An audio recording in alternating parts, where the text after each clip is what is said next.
क्या आपको पता है कोयले को ट्रेन से ट्रांसपोर्ट करते समय उस पर हमेशा पानी क्यों गिराया जाता है? दरअसल ये आपको देखने में अजीब लग रहा होगा, लेकिन ऐसा करना बहुत जरूरी होता है क्योंकि कोयला एक ऐसा हाईली फ्लेमेबल मटेरियल है जो आसानी से आग पकड़ लेता है। जब मालगाड़ी से कोयले को ट्रांसफर किया जाता है तब एक डिब्बे में बहुत सारे कोयले होते हैं। जब ट्रेन चलती है तो कोयले आपस में टकराते रहते हैं, जिससे फ्रिक्शन के कारण हीट जनरेट होती है और हीट के कारण कोयले में आग लग सकती है, जिससे एक बहुत बड़ा हादसा हो सकता है। पर ऐसा कुछ ना हो, इसलिए कोयले पर बार बार पानी डालकर इनकी गर्मी शांत की जाती है। अभी गर्मी तेजी से बढ़ रही है, जमीन तप रही है, हर साल गर्मी के रिकॉर्ड टूट रहे हैं, इंडिया के फॉरेस्ट जल रहे हैं और ऐसा इंडिया में ही नहीं पूरी दुनिया में हो रहा है। हीट वेव बढ़ रही है और इन सब का कारण है ग्लोबल वार्मिंग। अगर ऐसा ही चलता रहा तो धरती रहने लायक नहीं बचेगी। आज भारत को 500 करोड़ ट्रीज की जरूरत है, लेकिन ये तो अभी शुरुआत है।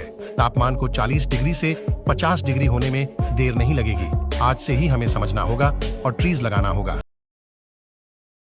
देखो ये मछली कितनी ज्यादा प्यासी है, जो कि समुद्र के ऊपर आकर पानी को पीती ही जा रही है। दरअसल ये दुनिया की सबसे बड़ी मछली व्हेल शार्क है, जिसका मुंह बहुत ज्यादा बड़ा होता है, जिसकी मदद से ये पानी के साथ साथ झुंड में तैरने वाली छोटी मछलियों को भी पी जाती है। और इंसानों के यूनिक फिंगरप्रिंट की तरह इसके पास भी यूनिक पैटर्न स्पॉट होते और इस पैटर्न की मदद से इन्हें कहीं भी आसानी से पहचाना जा सकता है।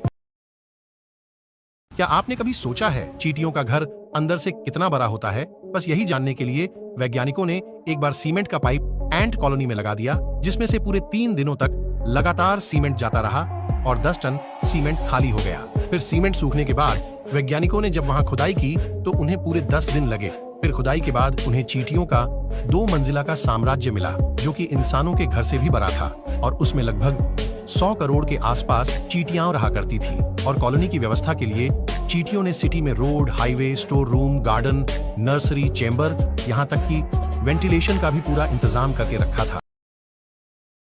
क्या आपने कभी सोचा है प्याज काटते समय आंसू क्यों आते हैं? जब आप प्याज काटते हैं तो इसके अंदर के सेल्स टूट जाते हैं। इससे निकलती है एक गैस जिसका नाम है सिन प्रोपानीथियल एस ऑक्साइड। यह गैस हवा में फैलकर हमारी आंखों तक पहुंचती है और जलन पैदा करती है और आपकी आंखें इस पर प्रतिक्रिया देती हैं, बनाते हैं आंसू, ताकि जलन कम हो सके। इससे बचने के लिए प्याज को काटने से पहले ठंडा पानी में डुबोकर काटें। जलन कम होगी और आंसू भी। तो अब बिना आंसू बहाए स्वादिष्ट खाने का मजा लीजिए।